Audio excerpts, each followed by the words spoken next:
Hello, you wonderful people, and welcome to another episode of Not Too Comic Book. This being a show where we talk about TV shows that are adaptations of comic books. For today's episode, I'm going to talk about The Summer Hikaru Died, Season 1, Episode 5. Great episode, a lot of really interesting things went down in this episode, so let's break it down. Well, first and foremost, I'm going to start off with the Tanaka stuff just because that's like the smaller side of things, but obviously the elders are asking like Tanaka what he's doing, but he's like, oh, I'm formulating a plan. And also, like, I'm not just playing with my little hamster or guinea pig, he's my partner. Then there's the sword he has, but it's chipped up, and he's like, oh no, that's not for cutting humans, so I guess it's for cutting these things. I mean, we haven't seen the full repertoire of everything that's in his arsenal. I mean, we just learned about him sacrificing organs to make a barrier last episode. So, but he's like, yeah, like, I'm formulating a plan, but you're right, sitting around won't get anything accomplished. So, skipping to the post-credit scene, he goes to, like, some little tiny, almost looks like a shrine made out of rocks or something, and he smashes it up, because he's like, oh, whatever's here is still here deep down. Cuts his hand, covers this little bell in blood, and puts it on the ground. And he's basically saying, whatever this is going to be their hunting dog, which I think is interesting. I'm curious, is it actually going to be, like, I'm sure he's just using the term hunting dog broadly, but I'm wondering, is it like a dog spirit? Or, like, because the bell reminds me of, like, a bell you would put on a cat, and there's obviously been a recurring thing with that cat that Hikaru's been trying to get close to. Like, it ran away from him in, like, episode 1, but then, like, was it last episode, he was able to, like, feed it and no problem and stuff. So I'm wondering if this thing's actually going to manifest itself as a cat, maybe. Either way, it seems he's drawing on maybe another entity to track him down. Because it's like, yeah, like, whatever this thing is, like, even if it's moving around, this thing will, like, the thing inside of, like, he's like, Nonuki, like, this thing in the ground will, like, that I'm summoning will cling to it. So I'm wondering, is it a completely different entity, or is it something else? I almost wonder, like, because it was so small, I'm wondering, is it meant to be like, is, like I said, because of the bell of it all, is this entity actually, like, specifically an animal? Like, I mean, animals do have strong senses of smell, so that would make a lot of sense. What I thought was interesting is Mr. Takeda's takeaway from it. He was like, when it's all said and done, he's like, I get the feeling, a bad feeling about this Tanaka guy, that he will be basically the end of our village, that he'll destroy it. But he's like, but also there's a part of me that's hoping he does. Because I think just like Yoshiki's, like, reluctant to see, like, him feeling suffocated in his village, I think a lot of people, Takeda included, feel the same way, where it's like, they kind of want to, like, they're bound by this responsibility of, like, what am I guess, purpose. Glorious purpose, but more specifically the responsibility of knowing what they know. And it's like, if he destroys his village, they'll kind of finally be free. They won't have this thing, like, chaining them down for the rest of their life. They'll kind of be free from it if we just, like, if the village is going, if this is all going, you know, like, they're continuing what's been tradition for centuries. And I think it's finally just like, I can finally be free. I don't have to worry about this, like, crushing me, you know. So I that's my takeaway from it. So, but like I said, I'm curious to find out what this thing actually is that Takeda is, like, not Takeda, sorry, Tanaka is using to track down Nonuki. So we have that side of things. Then we have this situation, which is kind of the main crux of the episode. Karu sees a wig ghost, which that was so freaky. Obviously very, like, Ring-esque, but, like, she saw the long hair. She's like, no one in this family has long hair. And then she sees it, and it scares her. And I'd almost wondered if this was going to be a flashback, as, like, maybe this has something to do with why she doesn't go to school. My assumption has just been, like, considering how she was at the summer festival, I was like, she might suffer from, like, crippling social anxiety, you know? Because, I mean, it seems like Yoshiki's kind of the same way, too. It seems like he's but, you know, that might also be internalized because of just the way he feels about Hikaru. Like, that probably adds to it, but it's just like, once again, this village is, everyone's up in your business, so it could just be that, like, it just could be though both of them suffer from it, and maybe she has it a little worse than her brother, maybe quite worse, to the point she can't really, like, be around a lot of people. I don't know. It's also gotta suck that she brings that up to her mom later on, but her mom was like, oh, that doesn't make any sense, because obviously it just seems like, oh, I guess whatever Karu's circumstances are, once again, we don't know, that maybe that's why her mom was so kind of dismissive, because it's just like, oh, this is just more of Karu's thing or whatever. And the sad thing is, Yoshiki would never talk to her about it, but it is the thing of, he believes you. He knows these things exist. So, but she's just going to think she's going to be crazy, especially when it disappears later on. She'll be like, oh, maybe it was just in my mind. But it's like, your brother knows these things exist, but he'll never talk to you about it because he doesn't want you to worry about it, So, but it's still kind of sad to know, like, you won't know that there is someone to believe. So when the time comes again, when something will inevitably show up again, it's going to be, you're not going to know, like, oh, like, someone else will believe me. Now, hopefully, maybe those circumstances will arise where you end up talking to your brother and he'll be like, no, I got your back on this, but we'll see. But continuing at school, like, they're making, like, chicken. And I believe, I think the character's name is Yuta. I think the girl's name is Yuki, and they have their whole back and forth about him so excited about the chicken. And he's like, oh, like, stop getting on me. Stop acting like my mom. And I love the most disgusted look on her face. She's like, gross. Don't ever say that again. Don't even, like, for her, it's like, don't even joke like that. But Hikaru comes over to Yoshiki, and he's like, oh, like, why were you staring at the chicken earlier? I think when they were, like, marinating or whatever, and he was staring at it. He was like, oh, it's because, he's like, it felt similar to, like, when I was inside of you. Once again, the innuendos, feels like that's too on purpose. Like, I think it's meant to be there. And he's like, oh, wow, that was on your mind. It's like, oh, look at you. You're, like, a little perverted for, like, that's what, like, you're, like, fixing this chicken, and that's immediately on your mind. In fact, to the point, he wants to do it again. And he does it again, and he's like, wait, it feels different. It's not as bad as it was previously. But the problem is, in that moment, Yoshiki starts feeling like Nonuki, like, crawling on him. And then it, like, almost goes to his brain.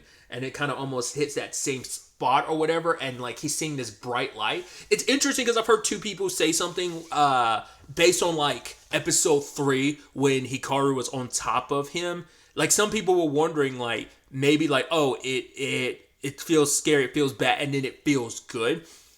I didn't piece this together, but once again, this is just two things I've heard, like, two separate people kind of iterate and kind of think was interesting. People are like, no, like, that was this thing almost killing Yoshiki, of just, like, right, you were suffocating, and then, like, endorphins were filling your brain, or dopamine or endorphin, whatever the case may be, like that rush of, like, some chemical you get, like, when you're kind of dying, it's kind of rushing to your brain.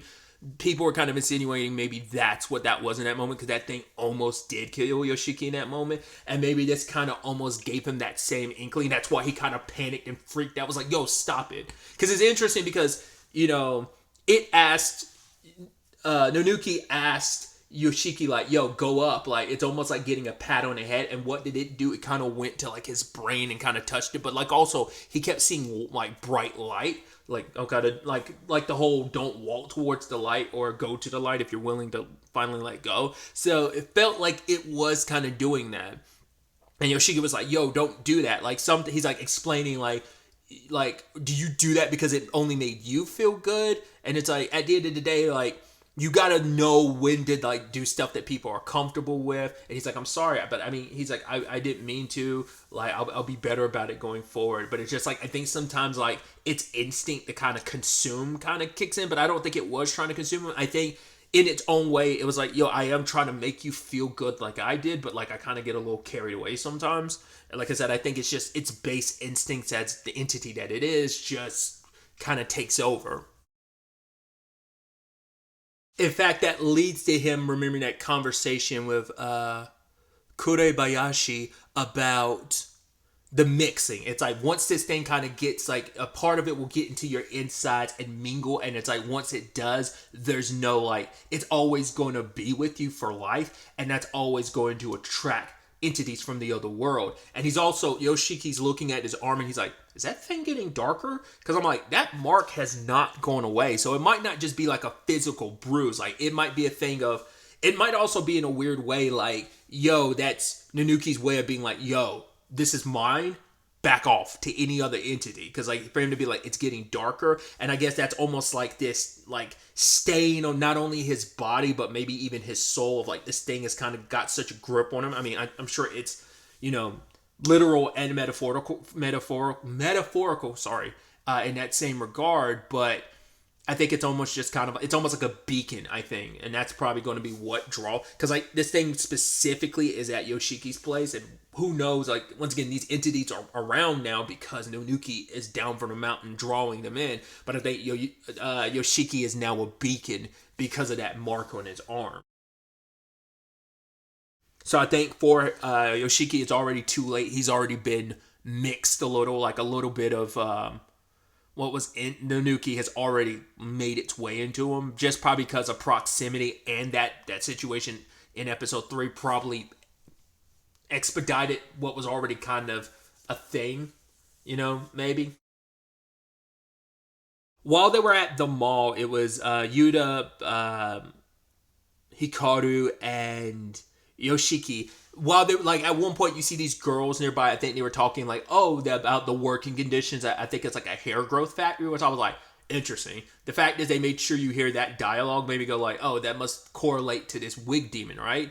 But then like it cuts to like Karu, and she's like in, because later on it shows Karu in front of like, I don't know if that was like a mannequin head with hair or whether that was her still seeing the wig ghost. I think it was like a mannequin, because I couldn't tell where she was because there was people behind her, but I didn't know if they were like at the mall too, and she seeing that just made her think about the wig ghost.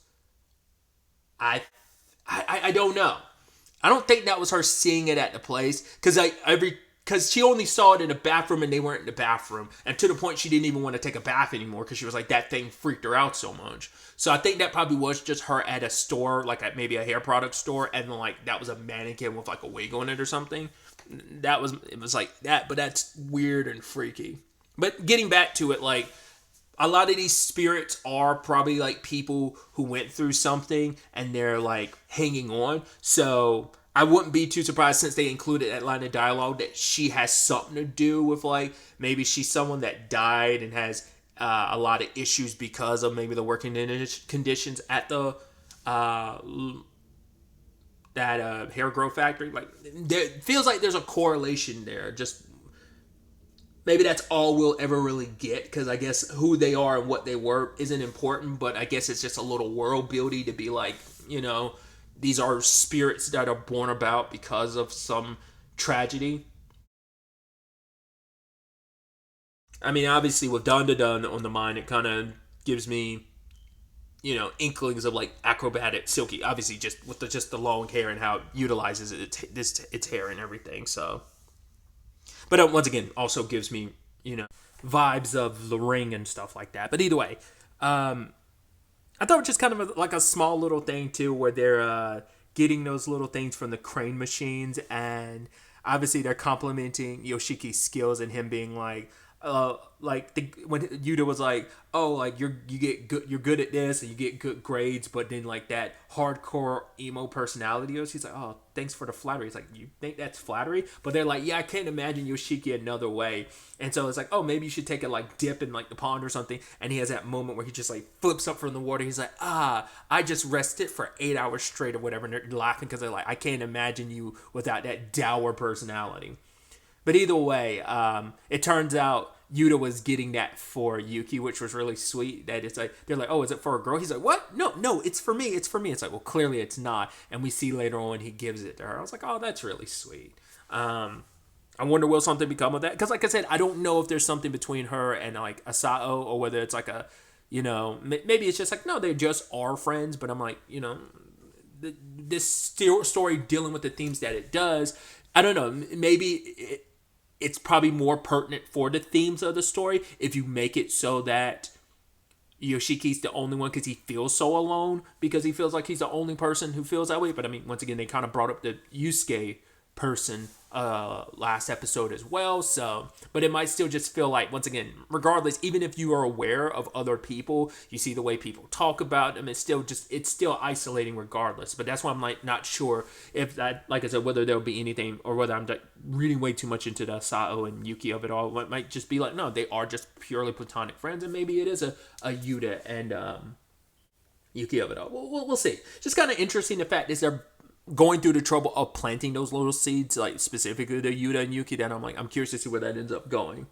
Either way, putting all that aside, Hikaru decided to come over to Yoshiki's place to deal with like the wig ghost, and he's like, "Oh, don't worry, like this thing is still here." He's like, "I'm going to crush it and dispense of it like I did like the neck thing." So Yoshiki's like waiting and waiting and waiting, and then just like in the forest, he hears that popping sound, and then he goes in, and there's Hikaru like kind of, I guess it's almost like it was his way to draw that thing in, because I guess that's specifically what draws it in.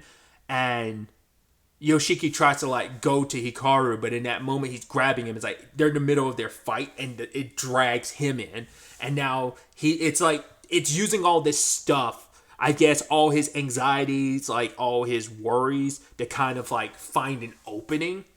Like all the things people have kind of said about him, all up in his business, and like that suffocating feeling. And then all of a sudden he's reverted to like a memory from childhood where him and Hikaru had a big fight over a bird, Crowley, that died, and it became like this blame game, because like Hikaru wanted to blame Yoshiki because I think they're young and they don't really fully understand the concept of death, and so they're like, specifically Hikaru's blaming Yoshiki because he's like, you're lashing out, you need someone to blame, and so it's like, this is your fault, and it's also interesting too, considering like, I don't know if there's like a deeper layer to that where you can make the argument maybe Yoshiki does feel a little like it is his fault about Hikaru.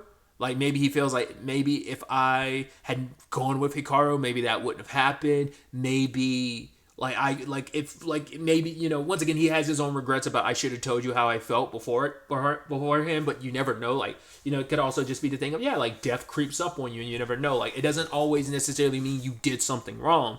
But they had this blaming game back and forth of, well, you didn't feed him today, it is your fault. He's like, well, you didn't feed him before. He's like, yeah, but it was your turn to feed him. Well, you didn't feed him like twice before and I had to cover for you. And once again, it's kind of just a sad situation. But like I said, I think they're so young that they don't really understand the concept of death, and the two of them end up tussling. But this ends up being this creature's end, and now it's like the wig goes, and it's like taking over Yoshiki's body, and it's attacking Hikaru. It's like scraping, like it literally cuts his face with Yoshiki's nail, and you're just like, ugh. Because his nose was already bleeding, so I guess that's kind of representative of his struggle with this thing, because his nose bled after he dealt with that neck thing in the forest as well. But in that moment, like, he pushes Yoshiki out from the tub, and he's trying to like get this thing out of Yoshiki, to the point like it bites Hikaru's arm, and it's a deep bite. And in that moment, it like interjects itself into into Yoshiki, and then like shoots it out of him. And so in that moment, like Hikaru's looking at it on the wall, because I guess like maybe that's what's left of it, because maybe I guess the little bit of it that escaped hopped into Yoshiki, as Hikaru says, and using him as a shield. And I think in that moment, Hikaru's looking at it, and I think he snuffed out what little was left, because he was never like you have to worry about that thing anymore. I think that was, like I said, I think it barely managed to get away from Hikaru, and in that moment, it jumped into Yoshiki. And so, because that's all we've seen. We haven't actually seen, like, is that what it technically looks like when he eats it? Like, did he eat the rest of it and then, like, destroy that little bit? Or just destroying it, the only means of destroying it is to eat it? I don't know. But regardless of it all, Hikaru blames himself. And I think this kind of continues that whole thing where it's like that whole memory of when they were kids. And funny enough, like, Hikaru kind of blamed Yoshiki. This time, like, Hikaru's blaming himself, being like, well, it's my fault. Like, I kind of let that thing get away. Like, I was kind of scared because I thought, like, what that thing would have done to you. So, but it's like, right, I'm by your side, and I promise, especially because, like, I promised I would protect you. And I did, but still, like, that was a little too close to comfort. But he's like, it's a good thing that you resisted it a little bit, because he's like, I told you, Yoshiki, like, you're very, like, vulnerable to those things. Like, your resistance is pretty bad. So, but I'm also curious, is that just because of the nature of maybe Yoshiki's anxieties and stuff like that make him vulnerable to these things? Or could it be more so being around Hikaru, and specifically that mark on his arm, makes him vulnerable to these things? I mean, the thing inside of Hikaru is like, I've never lied to you, and I never would. I've always promised you that. It's like, you believe me, right? And then Hikaru is like, Yoshiki's like, yeah, kinda. And it's like, well, kinda. And it's like, yeah. It's so interesting because he has moments where he's still fearful. Yoshiki's still fearful of the Nonuki, but it's other moments where it's just kind of like like I said, it's no longer seeing it as Hikaru. He's seeing it as it is, but it's just kind of like, right, I am more comfortable around you. I kind of let that be. And so when it's over, like, oh, like it's going to stay over to his place and eat hamburger steak, and it's like, oh, I'm going to grow taller than you, Yoshiki. He's like, yeah, you're done growing, right? He's like, no, I feel pains in my leg because I'm obviously still growing. And it's like, oh, man, that's crazy. But then Yoshiki's thinking to himself, it's like, this thing's not Hikaru, but nor is it a human being. But he's like, if given enough time, it can just live like a human. And it's like, he sees so much human in it that it's capable of being so human that he's like, well, given enough time, it can just be human. It can live as a human, because he's only seeing the good in it. He's not seeing like it. And it's hard to say. Like, it does seem like it does genuinely try to be good and try to fight whatever nature it has that might want to consume things. But it's like, it enjoys this existence, and it wants to continue this existence by Yoshiki's side, that it's like, it's okay to just kind of let it stay and living as a human, because if it keeps living this way, it's going to live as a human. It's going to be fine, right? And what, it's like Yoshiki is trying to convince himself, not realizing like, well, there's a lot of stuff kind of outside of your purview that's going on, especially with the Tanaka stuff of, but, and then, Kurebayashi's like warnings and stuff. So, but once again, even she's never like pushed it. She's given her warnings, but also she's kind of like, yeah, I'm curious to see how he's holding up. And the fact that she kind of hasn't reached out to him after all of that makes me think like she is trying to give him his space, I saw something else where someone was kind of theorizing whether or not she's the same way as Hikaru. I don't think she is. I do think she's probably just a spiritual medium in some shape or form, the way she dealt with that thing in the train tracks. But someone had theorized, they were like, was that last episode, was that her eating that thing kind of like Hikaru does? But I was like, I don't know. I didn't interpret that as that, but maybe. I don't think she's the Hikaru in whatever her circumstances are. I do believe she's the Yoshiki, but maybe it might also be like, because something's inside of her as well, that, that she's mixed as well. Maybe that's why she specifically uses that term, and why she's so familiar with it is because she was, talking about her own experience in that regard. I don't know. There's still a lot we don't know on that front. But yeah, it's definitely going to be interesting to see where the next episode ends up taking us going forward with all of this. But really, that's all I wanted to talk about. So the next time we meet, be happy, be safe, live life to the fullest, and enjoy it. Good day and goodbye.